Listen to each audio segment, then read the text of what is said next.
সম্মানিত দর্শক শ্রোতা ভাই ও বোনেরা, আসসালামু আলাইকুম। স্টক ইনভেস্টর বিডি চ্যানেলের পক্ষ থেকে আপনাদের সবাইকে স্বাগতম জানাচ্ছি।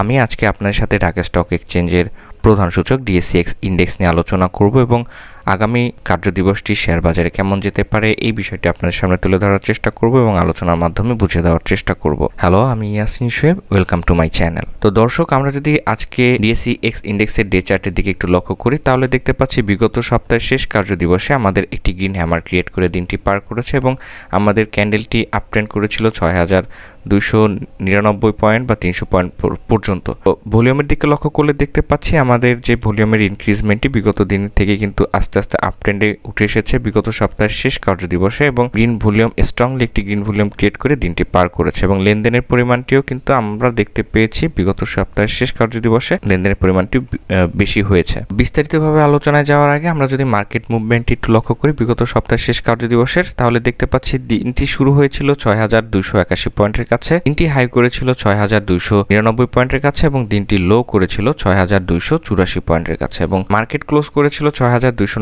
পয়েন্টের কাছে এবং মার্কেট মুভমেন্ট লক্ষ্য করলে দেখতে পাচ্ছি ৮ পয়েন্ট আপ ট্রেন্ড করেছে। তো গ্রাফ চার্টের দিকে লক্ষ্য করলে দেখতে পাচ্ছি যে আমাদের দিনের প্রথম ভাগ থেকে কিন্তু বাজারটি ভালো অবস্থানে ছিল, সেখান থেকে কিছুটা সেল প্রেসারে হলেও দিনের প্রথম ভাগ পর্যন্ত কিন্তু মধ্যভাগ পর্যন্ত আপ ট্রেন্ড করেছিল, পরবর্তীতে সেল প্রেসারে আমাদের বাজারটি ডাউন ট্রেন্ডের দিকে চলে এসেছে। তো যাই হোক, যে সকল কোম্পানিগুলো বিগত সপ্তাহের শেষ কার্যদিবসে প্লাস ইন্ডেক্স কন্ট্রিবিউট করেছিল সেখানে উঠে এসেছিল Lafarge Holcim, BSC Olympic, Delta Life, Monno ceramic, BGIC, Reliance Insurance, Tamiz textile, Jamuna oil এবং ইসল্যান্ড ইন্স্যুরেন্স। তো একই সাথে যে সকল কোম্পানিগুলো মাইনাস ইন্ডেক্স কন্ট্রিবিউট করেছিল সেখানে উঠে এসেছে Dutch Bangla bank, Heidelberg cement, Midland bank, PTL, unique hotel and resort, জিমনেশিয়া, ইউনিলিভার, ইএইচএল, এডিয়ান টেলিকম এবং নাভানা ফার্মা। তো দর্শক, আমরা যখন যদি ডিএসসি ইন্ডেক্সের সাপোর্ট এবং রেজিস্ট্যান্স লাইনটিকে একটু লক্ষ্য করি তাহলে দেখতে পাচ্ছি আমাদের বর্তমানে প্রথম যে সাপোর্ট লাইনটি রয়েছে এটি রয়েছে ৬,২৩১ পয়েন্টের কাছে, দ্বিতীয় যে আমাদের সাপোর্ট লাইনটি রয়েছে এটি রয়েছে ৬,১৬৪ পয়েন্টের কাছে। তো দর্শক, আমরা যদি এখন রেজিস্ট্যান্স লাইনটিকে একটু লক্ষ্য করি তাহলে দেখতে পাচ্ছি আমাদের প্রথম যে রেজিস্ট্যান্স লাইনটি রয়েছে এটি রয়েছে ৬,৩০৫ পয়েন্টের কাছে, দ্বিতীয় যে আমাদের রেজিস্ট্যান্স লাইনটি রয়েছে এটি রয়েছে ৬,৩৮৬ পয়েন্টের কাছে এবং তৃতীয় যে আমাদের রেজিস্ট্যান্স লাইনটি রয়েছে এটি রয়েছে ৬,৪৬৩ পয়েন্টের কাছে। তো দর্শক, সাপোর্ট এবং রেজিস্ট্যান্স লাইনটিকে ড্র করার পরে আমরা যদি একটু ডে চার্টের দিকে লক্ষ্য করি তাহলে দেখতে পাচ্ছি আমাদের যে ক্যান্ডেলটি আমরা পেয়েছিলাম গ্রিন হ্যামার ক্রিয়েট করে দিনটি পার করেছিল, এই হ্যামারটি কিন্তু আমাদের ৬,৩০৫ পয়েন্টের যে প্রথম যে রেজিস্ট্যান্স লাইনটি এই রেজিস্ট্যান্স লাইনের কাছাকাছিতে চলে এসেছে এবং আমাদের ক্যান্ডেলটি ৬,২৯৯ পয়েন্ট পর্যন্ত আপ ট্রেন্ড করেছিল এবং এইখান থেকেই কিন্তু সেল প্রেসারে আমাদের ৬,২৯০ পয়েন্টের কাছে চলে এসেছে। তো আমাদের যে এখানে একটি রেজিস্ট্যান্স লাইন রয়েছে ৬,৩০৫, তো আশা করছি এখানে একটি রেজিস্ট্যান্স ৬,২৯৯ পয়েন্টের কাছে একটি রেজিস্ট্যান্স লাইন ক্রিয়েট করে ফেলেছে ক্যান্ডেলটি দেখে আমাদের তাই মনে হচ্ছে। তো যাই হোক, আমরা যদি এখন আরএসআইটিকে একটু লক্ষ্য করি তাহলে দেখতে পাচ্ছি আরএসআইটি বর্তমানে একটি স্ট্রংলি আপ ট্রেন্ড করেছে এবং আরএসআইটির বর্তমান পয়েন্টটি রয়েছে ৬৬ পয়েন্টের কাছে।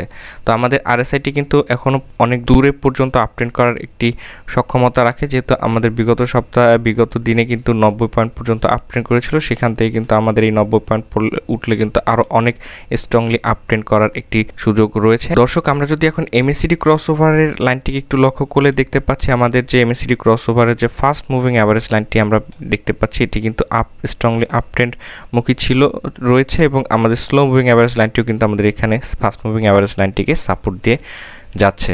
তো বিগত দিনে বলেছিলাম যে আমাদের একটি ক্রস ওভার হওয়ার একটি প্রক্রিয়া শুরু হয়েছিল, আলহামদুলিল্লাহ এই প্রক্রিয়ার এখান থেকে রিকভারি করে আমাদের বাজারটি আবার আপ ট্রেন্ড করেছে এবং ফাস্ট মুভিং অ্যাভারেজ লাইনটিও কিন্তু আমাদের স্ট্রংলি আপ ট্রেন্ড করা শুরু করেছে এবং হিস্টোগ্রামের দিকে লক্ষ্য করলে দেখতে পাচ্ছি বিগত দিনের যে হিস্টোগ্রামের যে ডাউন ট্রেন্ডের র্যালি আমরা লক্ষ্য করতে পেরেছিলাম সেখান থেকে ধীরে ধীরে রিকভারি করে কিন্তু স্ট্রংলি আপ ট্রেন্ড হওয়া শুরু করেছে আমাদের হিস্টোগ্রামের ভলিউমটি। তো এমএসিডি ক্রস ওভারের ফাস্ট মুভিং অ্যাভারেজ লাইনটি দেখেও কিন্তু আমরা স্যাটিসফাইড এবং হিস্টোগ্রামটি থেকেও কিন্তু আমরা একটি পজিটিভ সিগন্যাল দেখতে পাচ্ছি। আরএসআইটিও লক্ষ্য করলে দেখতে পাচ্ছি আরএসআইটিও কিন্তু একটি ভালো অবস্থানে রয়েছে এবং এখান থেকে যদি আপ ট্রেন্ড করে তাহলে কিন্তু বর্তমানে ৭০ পয়েন্ট পর্যন্ত কিন্তু আপ ট্রেন্ড করার একটি প্রবাবিলিটি থাকতে পারে। তো সেক্ষেত্রে কিন্তু আমাদের বাজারটি ভালো হওয়ার একটি সম্ভাবনা রয়েছে এবং আমরা যদি ক্যান্ডেলটি লক্ষ্য করি তাহলে দেখতে পাচ্ছি ক্যান্ডেলটির যে অবস্থা, ক্যান্ডেলটি আপ ট্রেন্ড করেছিল ঠিকই, কিন্তু সেখান থেকে সেল প্রেসারে কিন্তু আবার ডাউন ট্রেন্ডের দিকে চলে এসেছে। তো আমাদের যে এই যে এখানে একটি রেজিস্ট্যান্স লাইন রয়েছে, এই রেজিস্ট্যান্স লাইনটিকে যদি আগামীকালকে ব্রেক করতে পারে সেক্ষেত্রে কিন্তু আপ ট্রেন্ড করতে পারে, এবং এখান থেকে যদি আপ ট্রেন্ড করে সেক্ষেত্রে কিন্তু আমাদের বাজারটি 318 পয়েন্ট পর্যন্ত কিন্তু আপ ট্রেন্ড করার একটি সক্ষমতা দেখাতে পারে। তো আমাদের যদি এই প্রথম রেজিস্ট্যান্স লাইনটি ভেঙে ফেলে এবং এটিকে যদি সাপোর্ট জোন হিসাবে ক্রিয়েট করে ফেলে সেক্ষেত্রে কিন্তু আমাদের বাজারটি আগামী দিনে একটি ভালো একটি অবস্থানে যাওয়ার একটি সম্ভাবনা আমরা লক্ষ্য করতে পারবো বলে ধারণা করছি। তো আগামীকালকে আমরা যারা বিনিয়োগ করবো বলে চিন্তা ভাবনা করছি অবশ্যই দিনটি ভালোভাবে অবজার্ভ করবেন এবং অবজার্ভ করে তারপরে বিনিয়োগের সিদ্ধান্ত নেবেন। যেহেতু আমাদের এখানে একটি ক্যান্ডেলটি আপ ট্রেন্ড করেছিল, সেখান থেকে আবার ডাউন ট্রেন্ডে কিছুটা সেল প্রেশারের নিচে চলে এসেছে। তো অবশ্যই আগামীকালকের মধ্যভাগ পর্যন্ত কিন্তু আমরা দেখে শুনে তারপরে বিনিয়োগের সিদ্ধান্ত নেওয়াটাই ভালো হবে বলে আমি ধারণা করছি। যেহেতু আমরা এমএসসিডি ক্রসওভার থেকে একটি পজিটিভ সিগন্যাল পাচ্ছি, আরএসআই থেকেও কিন্তু আমরা দেখতে পাচ্ছি আরএসআইটিও একটি আপ ট্রেন্ডে র্যালি করছে, এবং ক্যান্ডেলটি থেকেও দেখতে পাচ্ছি আমাদের ক্যান্ডেলটি এটি গ্রিন ভলিউম ক্রিয়েট করে ক্যান্ডেলটি আপ ট্রেন্ড মুখী। সেখানে কিন্তু আমরা আশা করতেই পারি আগামীকালকের দিনটি আপ ট্রেন্ডে যাবে, এবং আমাদের যে এই যে 6305 পয়েন্টের যে আমাদের রেজিস্ট্যান্স লাইনটি এটি ভবিষ্যতে আমরা ব্রেক করে এটিকে একটি সাপোর্ট লাইন হিসেবে ক্রিয়েট করে ফেলবে। তো ধন্যবাদ সবাইকে আমার এই ভিডিওটি দেখার জন্য। এখনও যারা আমার এই চ্যানেলটিকে সাবস্ক্রাইব করেনি প্রতিদিনকার মার্কেট আপডেট পেতে চ্যানেলটিকে সাবস্ক্রাইব করবেন এবং পাশে থাকা নোটিফিকেশন আইকনটি অন করে দিবেন। অলরেডি যারা চ্যানেলটিকে সাবস্ক্রাইব করেছেন তাদেরকে অসংখ্য ধন্যবাদ জানাচ্ছি। আপনার এবং আপনার পরিবারের সবার সুস্বাস্থ্য এবং মঙ্গল কামনা ভিডিওটি শেষ করছি। আমার জন্য দোয়া করবেন এবং আমার পরিবারের জন্য দোয়া করবেন। আসসালামু আলাইকুম।